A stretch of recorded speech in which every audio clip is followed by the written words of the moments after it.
அரசு தரப்புனா எந்த அரசு தரப்பு? கேஸை சிபிஐ நடத்துது. நீ எங்கேருந்து வந்த நடுப்புற? நான் கேட்குறேன். இது மட்டமான மலிவான தமிழ்நாட்டு மக்களை முட்டாளாக்கக்கூட அரசியல் இது. இந்த வழக்கை நடத்தின சிபிஐ தான் அதிகப்படியான பாராட்டுக்குரியவர்கள் நான் நம்புறேன். ஏன்னா இந்த வழக்கை கையாளுவது ரொம்ப கடினமான. மாநில காவல்துறை இந்த வழக்கை ஊத்தி மூட தான் முயற்சி செய்தது. எடப்பாடி பீரியட்ல இந்த வழக்கை ஊத்தி மூடுவதற்கான எல்லா முயற்சிகளும் காவல்துறை செய்தது. அதில் சம்பந்தப்பட்ட ஒரு அதிகாரி இன்னைக்கு கொளத்தூர் தொகுதியில் சாலினி தொகுதியில் டெப்டி கமிஷனராக இருக்கார். இவங்க 2 பேரும் அடிப்படையில் ஒன்று தான். இவங்க 2 பேருக்குள்ளேயும் எந்த வித்தியாசமும் கிடையாது. தமிழக காவல்துறையை நம்புங்கள்னு காவல்துறையை நீங்க தானே காப்பாற்றிருக்கணும். ஏன் கோட்டை விட்டு நிற்கிறீங்க? அப்படியும் பேசலாம்ல. இவங்க 2 பேரும் சரியில்லைங்க. தயவு செஞ்சு இதை புரிஞ்சுக்கோங்க. அவங்க நாங்கள் 8 சார்ஜ் ஷீட்டை போட்டோம், 8 பேர் அரெஸ்ட் பண்ணோம், 9வது தான் அவங்க வந்தால் இந்த கதைலாம் அவங்க. இவங்க என்ன பண்ணாங்க? அதை வச்சு அரசியல் தான் இவங்க பண்ணாங்க. இந்த அரசியல் கட்சிகள் இதில் லாவணி கச்சேரி பாடிக்கிட்டு நாங்கள் தான் பண்ணோம் தூத்து மேம ஃபண்ட் ஃபைட்டில் ஈடுபடுறது என்பது கேலி கூத்தானது. இவங்களுடைய திமுக அண்ணா திமுக அரசியல், இது சாக்கடை அரசியல். இந்தியா பாகிஸ்தான் போர் அவ்வளவுதான் பேச வேண்டியது. அதோட தொடர்ச்சி தான் இது எல்லாமே. சிபிஐ நடத்தி விசாரிச்சு முடிச்ச, கஷ்டப்பட்டு நடத்தி முடிச்ச ஒரு கேஸ்ல நேற்று பூரா எல்லா சேனல்லையும் திமுக வெற்றின்றோம். வாக்குறுதி கொடுத்தோம், அதை நிறைவேற்றி. நீங்க என்னங்க நிறைவேற்றுறீங்க? சிபிஐ நடத்தின கேஸுங்க. நீங்கள் சோம்பேறித்தனம் பட்டுக்கிட்டோம். பப்ளிக் ஆங்கர் அதிகமாக இருக்கும்போது பொதுமக்களோட கோபத்தை தணிக்கிறதுக்கும் என்கவுண்டர் மாதிரியான விஷயங்களை கையில் எடுக்கிறீங்க. ஒருபோதும் அது சரியல்ல என்பது தான் இந்த தீர்ப்பு நமக்கு கொடுக்கக்கூடிய பாடம். 3 லேயர் இருக்குது. Sessions court, high court, supreme court. செஷன்ஸில் தண்டனை வாங்கிடுச்சுன்னா ஒன்றும் ஃபைனல் கிடையாது. அவன் ஹைகோர்ட்டுக்கு போவான். ஹைகோர்ட்டில் என்ன நடக்கும் நமக்கு தெரியாது. ஹைகோர்ட்லேயும் கன்ஃபார்ம் ஆகி சுப்ரீம் கோர்ட்டில் விடுதலையானவன் இருக்கான், அதில் தண்டனை குறைக்கப்பட்டவன் இருக்கான். இப்போ நம்ம இதை பாராட்டக்கூடிய இந்த விஷயத்தில் சிபிஐக்கு இந்த சேலஞ்ச் இன்னும் முடியல. எவிடன்ஸ் ஒரு அறகுறையாக தான் இருக்குது. அவன் பண்ணால் நல்லா தெரியுது. பட் எவிடன்ஸ் வந்து கோர்ட்டில் நிற்கிற எவிடன்ஸாக ஒரு 50-50 தான் சான்ஸ்னால் தூக்க மாட்டான். ஏன்னா அவனை தூக்கினான்னா விவிஐபினா அவன் உலகத்தோட மிக சிறந்த வக்கீலெல்லாம் கூட்டிட்டு வருவான். கேஸ் கொலாப்ஸ் ஆச்சுன்னா அந்த ஒரு காரணத்தால் மற்ற அத்தனை பேரும் எஸ்கேப் ஆகிடும். அதனால் அவனை தள்ளிடுவாங்க. இப்போ ஒரு விஐபியோட பேர் பொள்ளாச்சியில் அடிப்பட்டது. ஒரு குறிப்பிட்ட எக்ஸை பற்றி நீங்கள் பேசுகிறீங்க. அவர் யார் என்னன்றதுலாம் எல்லாருக்கும் தெரியும். அவங்க அப்பா வந்து ஒரு முக்கியஸ்தர், மகன் வந்து இன்வால்வ்டுன்னு எல்லாம் ஊரே பேசுச்சு. இந்த மாதிரி வீடியோ எடுத்து மாட்டி இதை ஒரு ராக்கெட்டாகவே பண்ணுறவங்களுக்கு கண்டிப்பாக அரசியல் பின்புலம் இருக்கும். அதில் எந்த சந்தேகமே கிடையாது. இது புரிஞ்சுக்கிறதுக்கு ஒன்றும் கொலம்பஸ் அறிவு தேவையில்லை. குண்டுவெடிப்பு கேஸ்லாம் வந்து குற்றவாளிகளோ அல்லது சாட்சிகளையோ வெளிப்படையாக அவங்களோட அடையாளம் தெரிஞ்சால் கூட தப்பு கிடையாது. இதில் வந்து சட்டத்தின் முன் நிரூபிக்கணும்னு சொன்னீங்க. சுப்ரீம் கோர்ட்டில் நிற்கணும். இந்த கேஸ் குவார்டர் ஃபைனலில் ஜெயிச்சிருக்காங்க. அடுத்து செமிஃபைனல், அப்புறம் ஃபைனல் இருக்குது.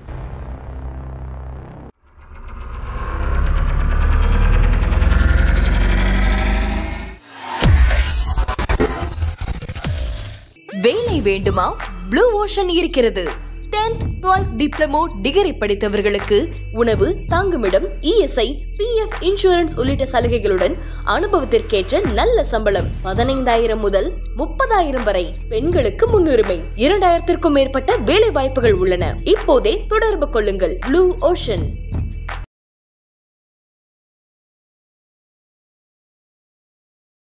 தமிழ் நேயர்கள் அனைவருக்கும் அன்பு வணக்கம். இன்றைய சிறப்பு நேர்காணலில் நம்மோடு இணைந்திருக்கிறார் மூத்த பத்திரிகையாளர் திரு மணி அவர்கள். அவரிடம் தற்போது பேசுபொருளாக இருக்கிற முக்கியமான அரசியல் நிகழ்வுகள் குறித்து பேசியிருக்கிறோம். பேசலாம். வணக்கம் சார். வணக்கம் சார். சார், முக்கியமான ஒரு வழக்கினுடைய தீர்ப்பு பொள்ளாச்சி பாலியல் விவகாரத்தில் நேற்று தீர்ப்பு வெளியானது. 9 பேர் குற்றவாளிகள், 9 பேரும் குற்றவாளிகள்னு உறுதி செய்யப்பட்டு அவர்களுக்கு ஆயுள் தண்டனை வழங்கப்பட்டது. சாகும் வரை சிறை அப்படிங்கிறது வழங்கப்பட்டிருக்கு. ஸோ இப்படியாப்பட்ட தீர்ப்பு வந்திருப்பதன் வாயில இந்த பாயிண்ட்ல இருந்து இந்த வழக்கை திரும்பி பார்க்கும் பொழுது உங்களுக்கு வருகிற முதல் நினைவுகள் அண்ட் கருத்து? மிக முக்கியமான ஒரு தீர்ப்பு. எவ்வளவு கொடூரமான குற்றமாக இருந்தாலும் விசாரணை அமைப்புகள் வழக்கை சரியாக நடத்தினால் சட்டத்தின் முன் குற்றம் சாட்டப்பட்டவர்களை நிறுத்தி தண்டனை வாங்கி கொடுக்க முடியும் என்பது நிரூபிக்கப்பட்டிருக்கிறது. தங்களால் தீர்க்க முடியாத வழக்குகளை என்கவுண்டர் பண்ணி க்ளோஸ் பண்ணிடுறது, பாத்ரூமில் தடுக்கி விழுந்தான்னு காலை உடச்சிடுறது, தப்பிச்சு ஓடினா கை உடஞ்சி கை விழுந்துருச்சு கை உடச்சிக்கிட்டான்றது போன்ற அணுகுமுறை இல்லாமல் சட்டத்தை முறையாக பயன்படுத்தினால், கடுமையாக உழைத்து சாட்சியங்களை திரட்டினால், அதுவும் இன்றைக்கு இருக்கக்கூடிய தொழில்நுட்பத்தை பயன்படுத்தி முறையாக வழக்கை நடத்தினால் நீதியின் முன்னால் குற்றம் சுமத்தப்பட்டவர்கள் நிறுத்தப்படும் பொழுது அவர்கள் தப்புவதற்கு வழி கிடையாது, அவர்கள் கண்டிப்பாக தண்டிக்கப்படுவார்கள் என்கின்ற நீதித்துறையின் மீதான நம்பிக்கை இந்த தீர்ப்பின் மூலம் உறுதிப்படுத்தப்பட்டிருக்கிறது. குற்றம் சுமத்தப்பட்டவர்களை நீதியின் முன் நிறுத்தாமல் குறுக்கு வழியில் சோம்பேறித்தனப்பட்டு கொண்டோ அல்லது வேறு காரணங்களாலேயோ அல்லது சட்டத்தில் உள்ள ஓட்டைகளை எதிரிகள் பயன்படுத்துவதை சமாளிக்க திறமை இல்லாத காரணத்தாலேயோ விசாரணை அமைப்புகள், மாநில காவல்துறையோ சிபிஐயோ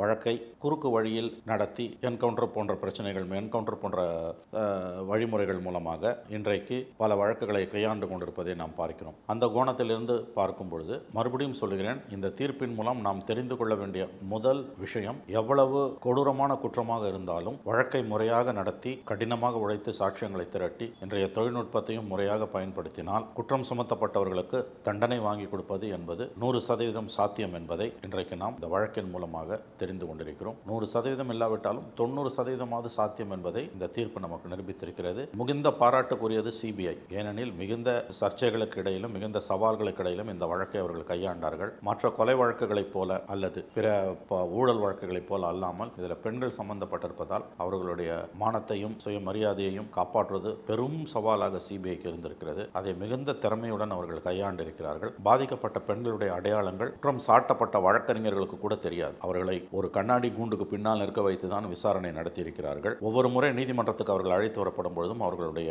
அடையாளம் பாதுகாக்கப்பட்டிருக்கிறது. மிக சரியாக துல்லியமாக கூர்த்த மதியுடன் இன்னோவேட்டிவ் மெத்தட்ஸ் அந்த மாதிரி புதிய அணுகுமுறையை கையாண்டு சிபிஐ இந்த வழக்கை நடத்தியிருக்கிறது. 48 சாட்சிகளில் ஒருவர் கூட பிறல் சாட்சியாக மாறவில்லை. இது எல்லாத்தையும் விட முக்கியமானது இன்னொரு பாயிண்ட் என்னன்னு கேட்டீங்கன்னா, அந்த சம்பந்தப்பட்ட பெண்களை சாட்சியம் அளிப்பதற்கும் புகார் அளிப்பதற்கும் ஒப்புக்கொள்ள வைப்பதற்கு கவுன்சிலிங் முறையெல்லாம் பயன்படுத்தி இருக்கிறார்கள். வழக்கமாக பாதிக்கப்பட்டவர்கள் வரமாட்டார்கள். அதையும் சிபிஐ திறம்பட கையாண்டிருக்கிறது. ஆகவே நாம் முழுக்க முழுக்க முழுக்க பாராட்ட வேண்டியது சிபிஐ மட்டும்தான். மற்ற அரசியல் கட்சிகள் அது யாராக வேணா இருக்கலாம், அவங்க இதில் ரெண்டு தரப்புமே நாங்கள் தான் இதுக்கு காரணம்னு தம்பட்டம் அடித்துக் கொள்வார்கள். அதை நாம் பெரிதுபடுத்த தேவையில்லை. ஆங்கிலத்தில் சொல்லுவாங்க, victory has many fathers, defeat has none அப்படின்னு. வெற்றிக்கு பல தந்தைமார்கள் உண்டு, தோல்விக்கு யாரும் கிடையாது. அதுதான் இந்த வழக்கை பார்க்கும்போது, இந்த திமுக அண்ணா திமுகவோட அலம்பலை பார்க்கும்போது நமக்கு நினைவுக்கு வரக்கூடிய வாசகமாக இருக்கிறது. எஸ், நீங்கள் சொல்வது போல திமுக அதிமுக இதற்கு போட்டி போட்டுக்கிறது அது பக்கம் அது குறித்து பேச வேண்டியிருக்கு. பட் அதற்கு முன்னாடி நீங்கள் சொன்னது போல சிபிஐக்கு முதல் பாராட்டு அவர்களுடைய செயல்பாடு இதில் ரொம்ப கவனிக்கத்தக்க வகையிலையும் போற்றுதலுக்கு வகையிலும் இருக்காது. அப்படின்ற போது அதே நேரம் அந்த வழக்கு சார்ந்த வழக்கறிஞர் பேசும்போது கூட முதலாவதாக இந்த விஷயத்தை வெளி உலகத்துக்கு கொண்டுட்டு வரணும்னு புகார் கொடுத்த அந்த பெண்ணுக்கு இப்போ வரைக்கும் எந்த ஒரு கிரெடிட்ஸும் போய் சேரல. ஒரு சிறு ஆறுதல் கூட யாரும் இந்த ஆளும் தரப்பில் இருந்தோ இல்ல முக்கியமான எந்த ஒரு ஆறுதல் கூட போய் சேரல. இந்த வெற்றி முதல்ல அவங்களுக்கு தான் போய் சேரணும். ஏன்னா அது வெளியில பேசினவங்க அவங்க மட்டும் இல்லாம யார் யாரெல்லாம் பாதிக்கப்பட்டவர்கள் சொன்னார்களோ அவர்களுக்கு போய் சேரணும் அப்படிங்கிறது. இதுல நிறைய விஷயங்கள் கவனிக்கப்பட வேண்டியிருக்கிறதோ, முக்கியமாக அதிகார வர்க்கத்தில் இருப்பவர்களா இதை கவனிக்கணும் அப்படின்றதுல மெசேஜ் இருக்கு. அந்த புகார் அளித்த முதல் புகார் அளித்த பெண்மணி பாராட்டுக்குரியவர். ஆனால் இந்த வழக்கை நடத்தின சிபிஐ தான் அதிகப்படியான பாராட்டுக்குரியவர்கள் நான் நம்புறேன். ஏன்னா இந்த வழக்கை கையாளுவது ரொம்ப ரொம்ப கடினமானது. மாநில காவல்துறை இந்த வழக்கை ஊத்தி மூட தான் முயற்சி செய்தது. எடப்பாடி பீரியட்ல இந்த வழக்கை ஊத்தி மூடுவதற்கான எல்லா முயற்சிகளும் காவல்துறை செய்தது. அதில் சம்பந்தப்பட்ட ஒரு அதிகாரி இன்னைக்கு கொளத்தூர் தொகுதியில் ஸ்டாலின் தொகுதியில் டெப்டி கமிஷனராக இருக்கார். அவர் இந்த வழக்கை ஆரம்பத்தில் அவர் இது கையாண்ட விதம் சரியில்லை என்று பலவிதமான குற்றச்சாட்டுகள் சுமத்தப்படுகின்றன. ஆட்சிகள் மாறினாலும் காட்சிகள் மாறலன்றதுக்கு எடப்பாடி பீரியட்லையும் அந்த காவல்துறை இந்த வழக்கை சரியாக கையாளலை. அதனால தான் சிபிஐக்கு போச்சு. திமுக ஆட்சிக்கு வந்தோன்னா இந்த வழக்கை சரியாக கையாளாத அதிகாரிகளுக்கு வெகுமதி கொடுத்து நீங்கள் பதவி உயர்வு கொடுத்து இங்கே உட்கார வைக்கிறீங்க. இவங்க ரெண்டு பேரும் அடிப்படையில் ஒன்று தான். இவங்க ரெண்டு பேருக்குள்ளே எந்த வித்தியாசமும் கிடையாது. தூத்துக்குடி துப்பாக்கி சூடில் 10 அதிகாரிகளுக்கு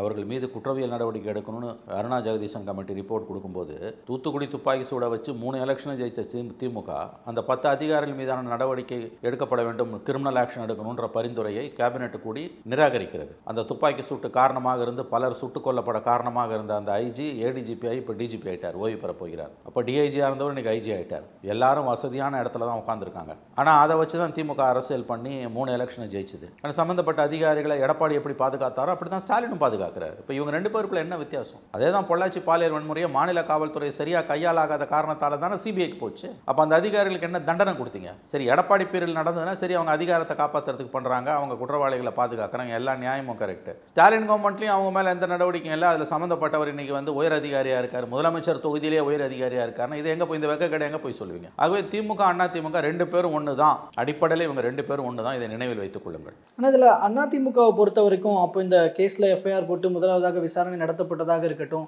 சிபிஐன்னு வரும்பொழுது சிபிஐக்கு கொடுத்துட்டு சிபிஐக்கு போகக்கூடாதுன்னு நாங்கள் எதுவும் வழக்கெல்லாம் போடலை அப்படிங்கிற பாயிண்ட்டை சொல்கிறதாக இருக்கட்டும். அந்த வகையில் இந்த வழக்கினுடைய வெற்றிக்கு அனைத்து விதமான விசாரணைகள், முக்கியமான அந்த குற்றப்பத்திரிகை தாக்கல் இதெல்லாமே எங்கள் ஆட்சியிலே நடந்து முடிஞ்சிருக்காது.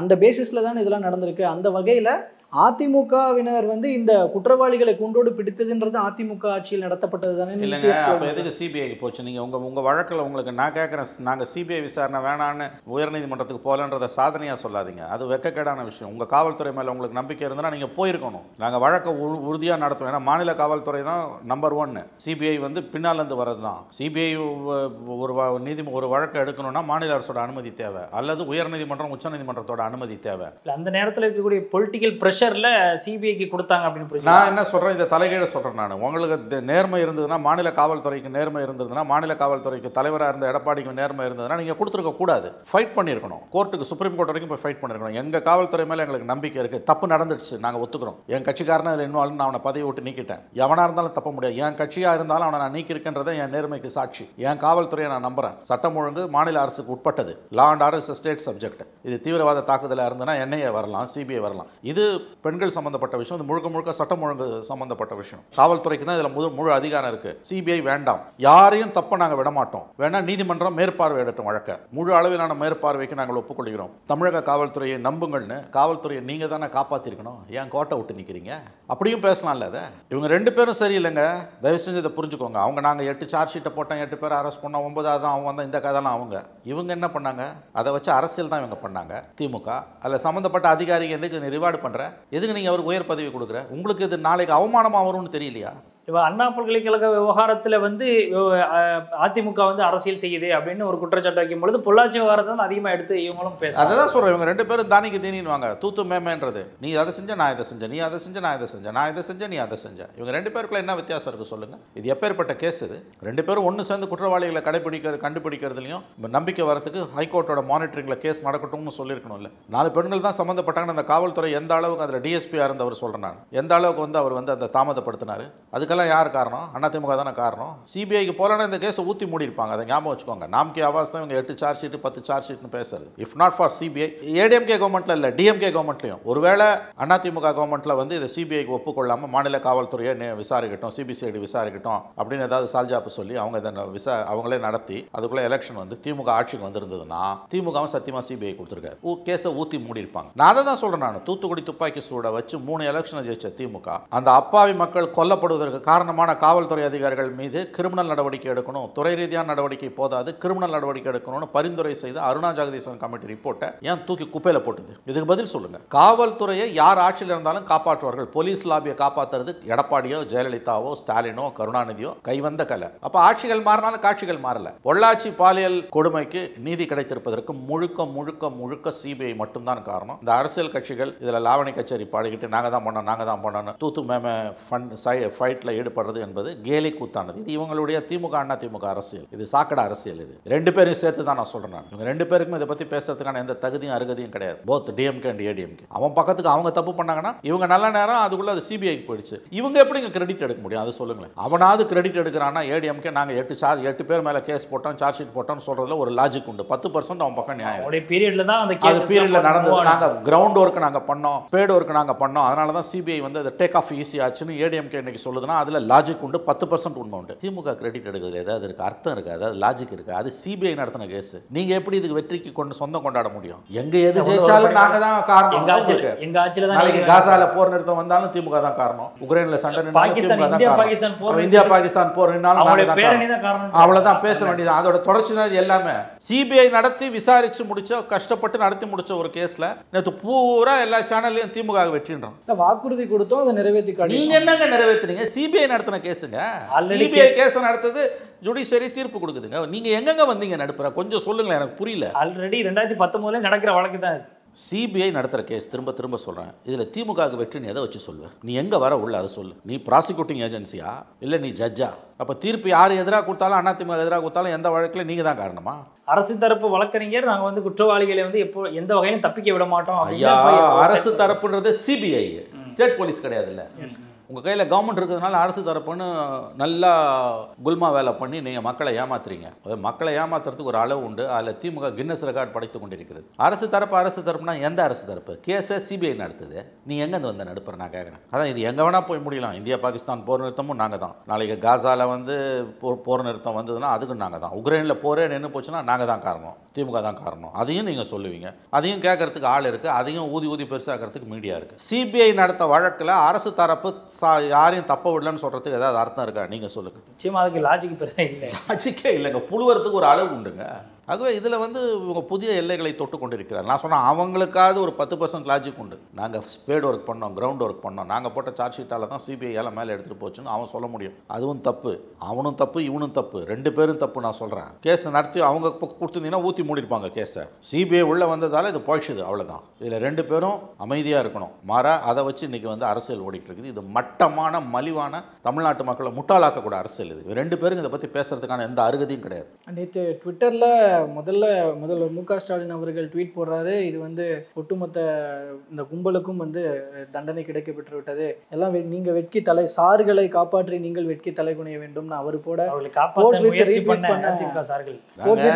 சண்டை எங்க வந்து நிற்கின்றதுக்கு உதாரணம்ன்ற நான் இவங்க சண்டை எங்க வந்து நிற்கின்றதுக்கு இது ஒரு உதாரணம். எவ்வளோ இதுதான் நான் சொல்றேன், மக்களை முட்டாளாக்குறதுல திமுக அரசு கின்னஸ் ரெக்கார்டு படைத்துக் கொண்டிருக்கிறது. இப்போ இதில் பொலிட்டிக்கலாக இந்த விஷயத்தை மூவ் பண்ணுறாங்க அப்படின்ற பட்சத்தில் இந்த வழக்கு இவங்க பொலிட்டிக்கலாக மூவ் பண்ணுறதுனால தான் இந்த வழக்குடைய போக்கு அப்படின்றது சரியான திசையில் போயிருக்கு அப்படின்னு அந்த ஒரு கோணத்தில் டைவர்ட் பண்ண முயற்சி பண்ணுறாங்க. இல்லைங்க, அது சிபிஐக்கு போச்சுங்க. சிபிஐக்கு போனதில் சிபிஐயில் சில நேரங்களில் நல்ல அதிகாரிகள் வந்துருவாங்க, சில நேரங்களில் மோசமான அதிகாரிகள் வருவாங்க. நான் அதையும் சொல்லிடுறேன். சிபிஐ ஒன்றும் வானத்திலேருந்து குதிச்சது கிடையாது. சில நேரங்களில் சிபிஐயில் மிக அற்புதமான அதிகாரிகள் இருப்பாங்க. அவங்க எப்படின்னு கேட்டிங்கன்னா சட்டத்தின்படி மட்டுமே நடப்பாங்க. அதனால் ஜட்ஜ்மெண்ட் 10 வருஷம் பொறுத்து வருதா இருந்தாலும் பரவாயில்ல. நான் அதனால தான் முதல்ல இந்த பேச்சு 10 நிமிஷம் மேலே இந்த பேட்டி ஆரம்பிக்கும் போது உங்களுக்கு சொன்னேன், இதுலேருந்து நம்ம தெரிந்து கொள்ள வேண்டிய இந்த திமுக அண்ணா திமுக கதையெல்லாம் தூக்கி குப்பையில் போடுங்க. நம்ம இதுலேருந்து தெரிஞ்சுக்க வேண்டிய விஷயம் என்னன்னு கேட்டிங்கன்னா, சட்டம் ஒரு இருட்டரை, கண்ணுக்கு கண் பல்லுக்கு பல், இவனெல்லாம் என்கவுண்டர் பண்ணணும், இவனை கையை ஒட்டணும், பெண்களை வந்து இந்த மாதிரி மானபங்கம் பண்ணுறவனை இட்டுன்னு போய் டேஷ் அறுத்துடணும், கையை ஒட்டணும், காலை வெட்டிடணும், இந்த கதையெல்லாம் பேசக்கூடிய அறிவுஜீவிகள் நம்ம நாட்டில் இருக்காங்கல்ல, அவங்களோட கனிவான பார்வைக்கு தான் சேர்த்து தான் நான் சொல்கிறேன். இதுலேருந்து நம்ம நேற்றைய பொள்ளாச்சி தீர்ப்பிலேருந்து தெரிந்து கொள்ள வேண்டிய விஷயம் என்னன்னா, நம்முடைய சட்டங்கள்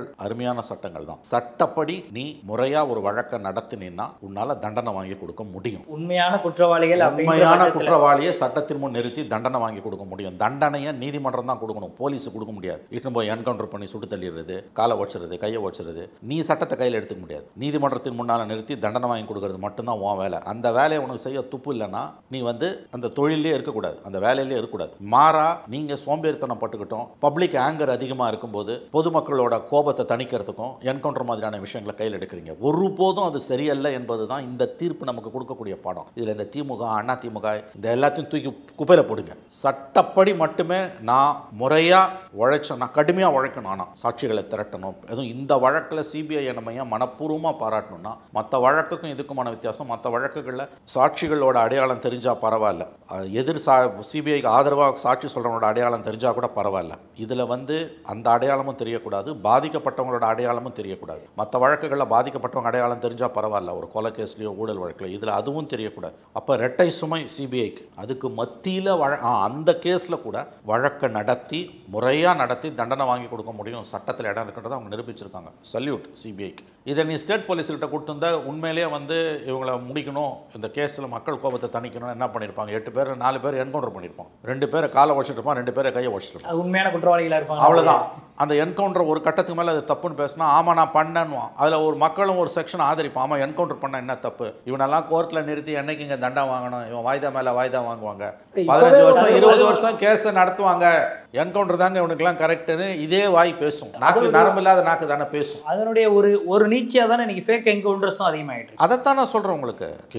நான் முதல்ல சொன்னேன், நான் எந்த ஒரு வழக்கிலுமே நம்ம தெரிந்து கொள்ள வேண்டிய பாடம் என்பது என்னன்றதான். இந்த வழக்கில் பாதிக்கப்பட்டவங்களுக்கு நீதி கிடைச்சது அது அல்ல. பொதுவாக சட்டத்தின் மாட்சிமை என்பது நிலைநிறுத்தப்பட்டிருக்கு. நம்ம மகிழ்ச்சி அடைய வேண்டிய விஷயம் அதுதான். மறுபடியும் சொல்கிறேன், எவ்வளவு ஈனத்தனமான குற்றங்களாக இருந்தாலும், இன்க்ளூடிங் கிரைம் அகேன்ஸ்ட் விமன், கொடூரமான குற்றங்களில் முக்கியமானது எதுனா பெண்களுக்கு எதிரான குற்றங்கள். குற்றங்கள், அந்த குற்றங்களில் கூட நாம சட்டத்தின்படி மட்டுமே செயல்பட்டு உண்மை குற்றவாளிகளை நீதிமன்றத்தின் முன் நிறுத்தினால் அவர்கள் தண்டனைக்கு உள்ளாவதற்கு 90% மேல் வாய்ப்புகள் இருக்கின்றன. அதனால தான் நான் சொல்றேன், இந்திய நீதித்துறையின் மீதான நம்பிக்கை மீண்டும் உறுதிப்படுத்தப்பட்டிருக்கிறது. அதற்கு பெரிய அளவில் காரணமாக இருந்த சிபிஐக்கு நாம் நன்றி சொல்லுவோம். அவ்வளவுதான். இதை தாண்டி இந்த அரசியல் கோணத்தில் இதை பேசுறதுன்றது அது கைசட அரசியல். இந்த வழக்கை பொறுத்த வரைக்கும் இதுல மேல்முறையீட்டுக்கான ஆப்ஷன்ஸ் கொடுத்திருக்காங்க, தாராளமா இருக்கு. அதுல அது நீங்க சொல்ல முடியாது. இந்த சுப்ரீம் கோர்ட்டால உறுதிப்படுத்தப்பட வரையிலும் இவங்க வந்து இப்போதைக்கு இவங்க குற்றவாளி தான். இந்த தண்டனை நிறுத்தப்படுற வரைக்கும் இவங்க குற்றவாளிகள் தான். அப்பீலுக்கான எல்லா உரிமையும் அவங்களுக்கு இருக்குது. இப்போ சிபிஐ இவ்வளவு தூரம் நான் வந்து சிபிஐக்கு சர்டிஃபிகேட் கொடுக்குறேனே,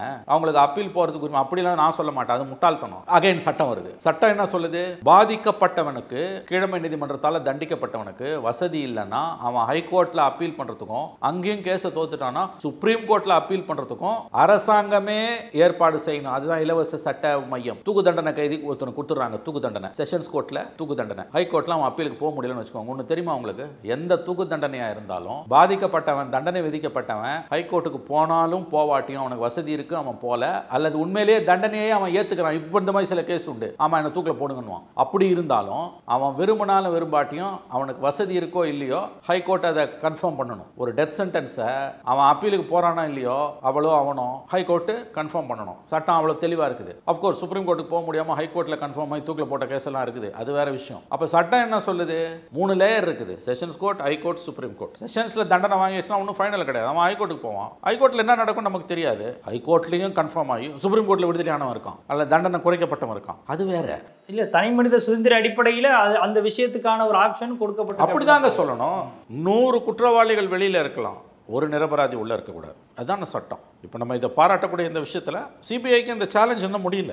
இதை ஹைகோர்ட்டில் சிபிஐ டிஃபெண்ட் பண்ணணும், சுப்ரீம் கோர்ட்லையும் சிபிஐ இதை டிஃபெண்ட் பண்ணணும். இந்த போராட்டம் நீடிச்சுக்கிட்டே தான் இருக்கும் சுப்ரீம் கோர்ட்டில் போகிற வரைக்கும். அதனால் இதோட அப்பீலை பற்றிலாம் நம்ம ஒன்றும் அந்த பாதிக்கப்பட்டவங்களை வந்து அவனுக்கு அப்பீலுக்கு போகக்கூடாதுன்னா யாருமே சொல்ல முடியாது. அவனுக்கு அப்பீலுக்கு போகிறதுக்கு வசதி இல்லைன்னா அந்த வசதியை அரசாங்கமே செஞ்சு கொடுக்கணும். அதுதான் இலவச சட்ட உதவி மையம் சுப்ரீம் கோர்ட் வரைக்கும். இப்போ இறுதியாக வந்து இந்த விஷயத்தில் வந்து நம்ம இன்னும் ஒரு படி மேலே முன்னாள் ஒரு அதிமுக நிர்வாகி, இப்போ ஒரு அதிமுக தான் இருக்கிறாரு, அவருடைய மகனுடைய பெயரும் ஆரம்ப காலகட்டத்தில் அடிபட்டுச்சு.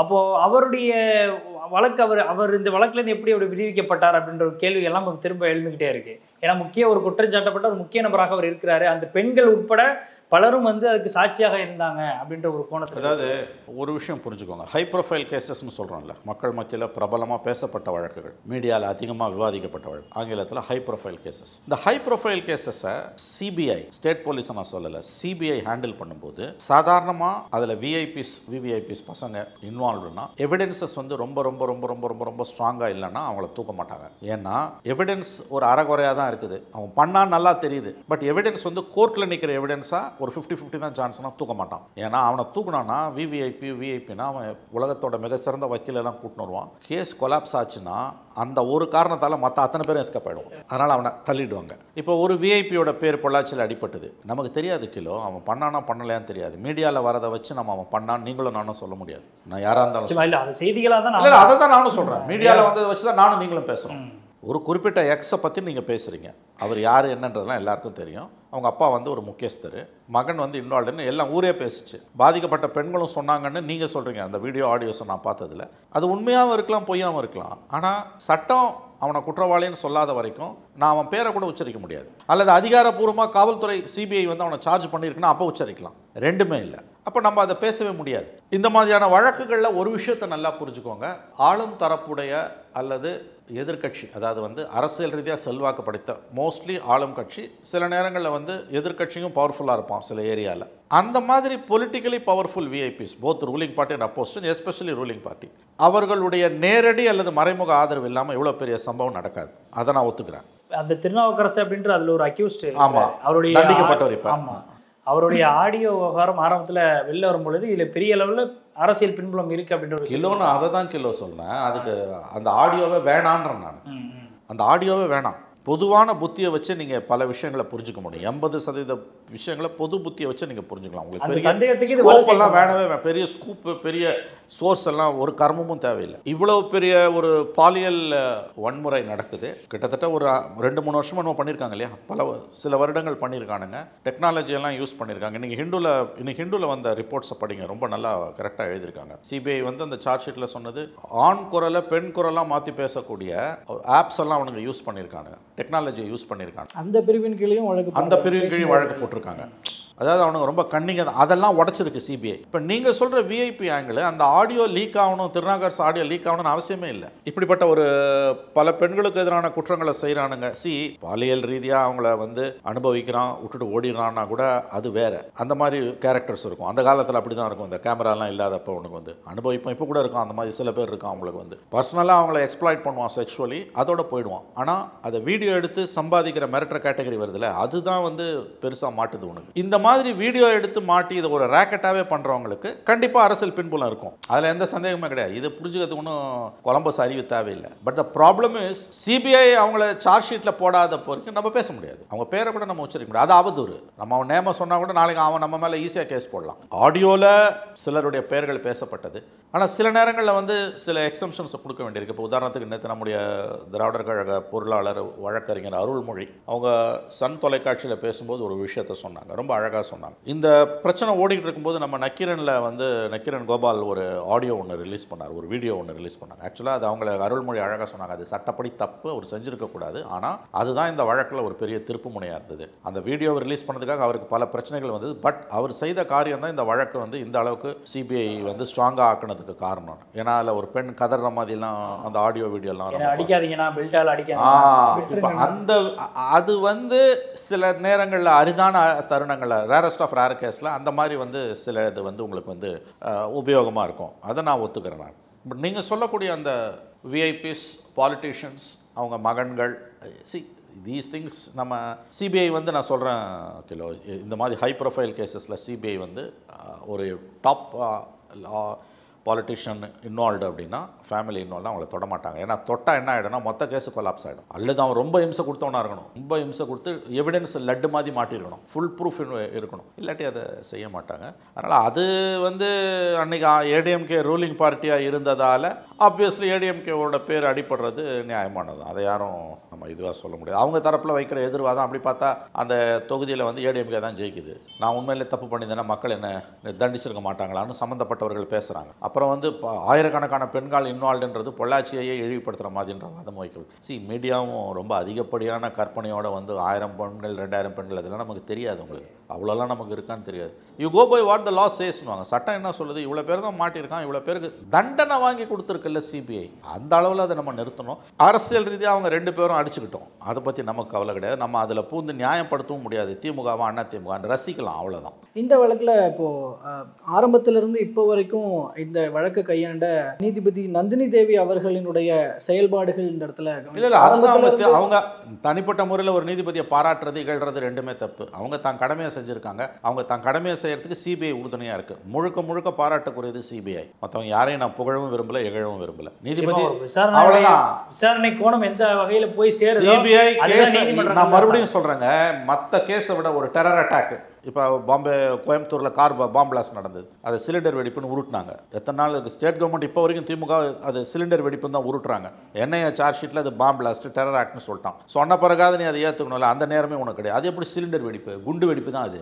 இப்போ அந்த மாதிரியான வழக்கில் வந்து நீங்கள் வந்து என்னென்னமோ தில்லலங்கடி வேலை குல்மா வேலைலாம் நடக்குதுன்னா கூட வந்து நீங்கள் அதை வந்து புரிஞ்சுக்கலாம். நீங்கள் அதில் வந்து சிபிஐ வந்து கஷ்டப்படுறாங்க, அது என்ஐஏ நடத்துகிற கேஸு. இன்கேஸ் சிபிஐ நடத்துதுன்னா அதில் வந்து நல்லது பண்ணாலும் கெட்டது பண்ணாலும் புரிஞ்சுக்கலாம், நெருக்கடிகள் வந்து இருக்கும். ஆனால் அதை விட 2 மடங்கு மோசமான நெருக்கடி இந்த கேஸில். ஏன் தெரியுமா, அந்த மாதிரியான கேஸில் இப்போ குண்டுவெடிப்பு கேஸ்லலாம் வந்து குற்றவாளிகளோ அல்லது சாட்சிகளையோ வெளிப்படையாக அவங்களோட அடையாளம் தெரிஞ்சால் கூட தப்பு கிடையாது. இதில் வந்து சட்டத்தின் முன் நிரூபிக்கணும்னு சொன்னீங்கன்னா சுப்ரீம் கோர்ட்டில் நிற்கணும் இந்த கேஸ். சட்டத்தின் முன் இறுதி வெற்றி சிபிஐக்கு சுப்ரீம் கோர்ட்டில் இந்த கேஸ் அப்பீல்டு பண்ண பிறகு தான். அதையும் நான் சொல்லிடுறேன் உங்களுக்கு. இது ஒரு குவார்டர் ஃபைனலில் ஜெயிச்சிருக்காங்க, அடுத்து செமிஃபைனல், அப்புறம் ஃபைனல் இருக்குது. இதில் நெருக்கடி, மிகப்பெரிய நெருக்கடி. பாதிக்கப்பட்ட பெண்களோட அடையாளமும் தெரியக்கூடாது, சாட்சிகளோட அடையாளமும் தெரியக்கூடாது. அது எவ்வளோ பெரிய சேலஞ்சுன்றதை நீங்கள் புரிஞ்சுக்கணும். சிபிஐக்கு ஆள் பற்றாக்குறைன்னு இருக்குது, அதுக்கு மத்தியில் இதை சாதிச்சிருக்காங்க, அவ்வளோதான். அதனால் வந்து நான் அதோடு நிறுத்திக்கிறேன். மற்றபடி வந்து வேறு யாருக்கும் எந்த சான்றிதழும் சர்டிஃபிகேட்டும் கொடுக்கறதுக்கு நான் விரும்பலை. சிபிஐ கையாண்ட விதம் அதை தான் பாராட்டு. எக்ஸலண்ட். இன்றைக்கி ஹிந்து பேப்பரில் அழகாக எழுதியிருக்காங்க. இது வந்து நான் அதை தான் திரும்பவும் சொல்கிறேன், மறுபடியும் ஒரு தடவை சொல்கிறேன், இந்திய சட்டங்கள் சிறப்பானவை, வலுவானவை. சட்டத்தை ஒழுங்காக மதித்து முறையாக வழக்கை நடத்தினா, கடுமையாக உழைச்சி சாட்சிகளை திரட்டி இன்றைக்கி இருக்க தொழில்நுட்பத்தையும் சரியாக துல்லியமாக பயன்படுத்தினா எப்பேற்பட்ட குற்றவாளிக்கும் நீதியின் முன்னால் அவனை நிறுத்தி விசாரணை அமைப்புகளால் தண்டனை வாங்கி கொடுக்க முடியும். அதைத்தான் சிபிஐ நிரூபித்திருக்கிறது. சரிமா சார், பல்வேறு கேள்விகளுக்கு ரொம்ப தெளிவாக சொன்னீங்க. எங்களுடைய அரங்கிற்கு வந்து நேர்காணல் அளித்திருக்கீங்க. நன்றி சார். நன்றிங்க சார்.